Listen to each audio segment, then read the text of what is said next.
Hey friends, it's Mrs. Jones here, and I'm going to read you one of my favorite stories, Ruby the Copycat by Peggy Rathman.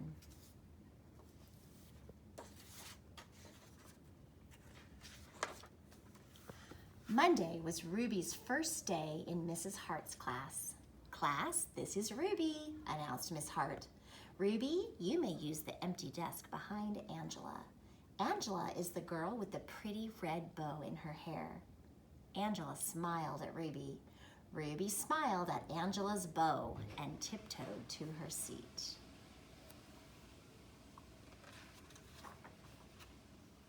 I hope everyone had a pleasant weekend, said Miss Hart. Does anyone have something to share? I was the flower girl at my sister's wedding, said Angela. That's exciting, said Miss Hart. Ruby raised her hand halfway. I was the flower girl at my sister's wedding too. What a coincidence, said Miss Hart. Angela turned and smiled at Ruby. Ruby smiled at the top of Angela's head. Class, please take out your reading books, said Miss Hart. At lunchtime, Ruby hopped all the way home on one foot. When Ruby came back to school, she was wearing a red bow in her hair. She slid into her seat behind Angela. I like your bow, whispered Angela. I like yours too, whispered Ruby. Class, please take out your math books, said Miss Hart. On Tuesday morning, Angela wore a sweater with daisies on it. At lunchtime, Ruby hopped home sideways. When Ruby came back to school after lunch, she was wearing a sweater with daisies on it. I like your sweater, whispered Angela. I like yours too, whispered Ruby.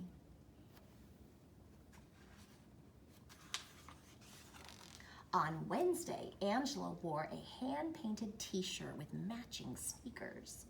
After lunch, Ruby hopped back to school wearing a hand-painted t-shirt with matching sneakers. Why are you sitting like that? Whispered Angela. Wet paint, said Ruby. On Thursday morning during sharing time, Angela modeled the flower girl dress she wore at her sister's wedding. Ruby modeled her flower girl dress too, right after lunch.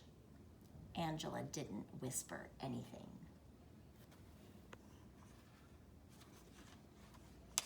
By coincidence, on Friday morning, both girls wore red and lavender striped dresses. At lunchtime, Angela raced home. When Angela came back to school, she was wearing black.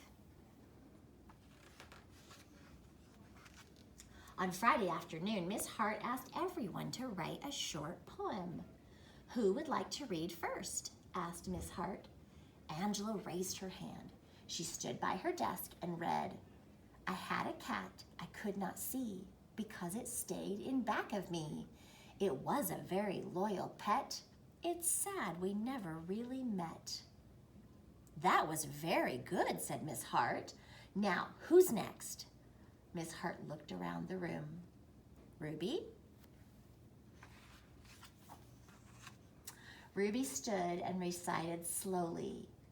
I had a nice pet who I never met because it always stayed behind me, and I'm sure it was a cat too. Ruby smiled at the back of Angela's head. Someone whispered. Ruby sat down. What a coincidence, murmured Miss Hart. Angela scribbled something on a piece of paper. She passed it to Ruby. The note said, You copied me. I'm telling Miss Hart. P.S. I hate your hair that way. Ruby buried her chin in the collar of her blouse. A big tear rolled down her nose and plopped onto the note. When the bell rang, Miss Hart sent everyone home except Ruby.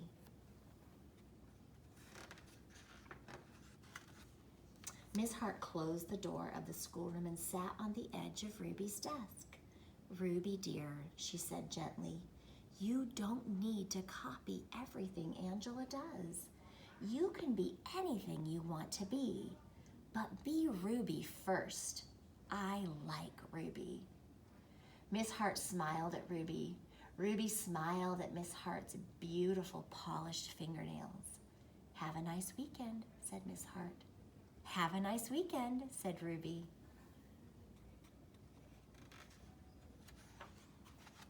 On Monday morning, Miss Hart said, I hope everyone had a pleasant weekend. I did. I went to the opera. Miss Hart looked around the room. Does anyone have something to share?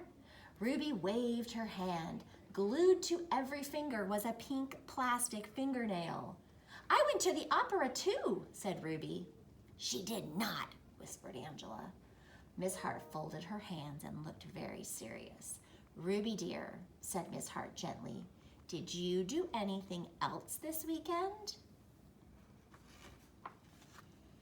Ruby peeled off a fingernail. I hopped, said Ruby. The class giggled. Ruby's ears turned red. But I did. I hopped around the picnic table 10 times.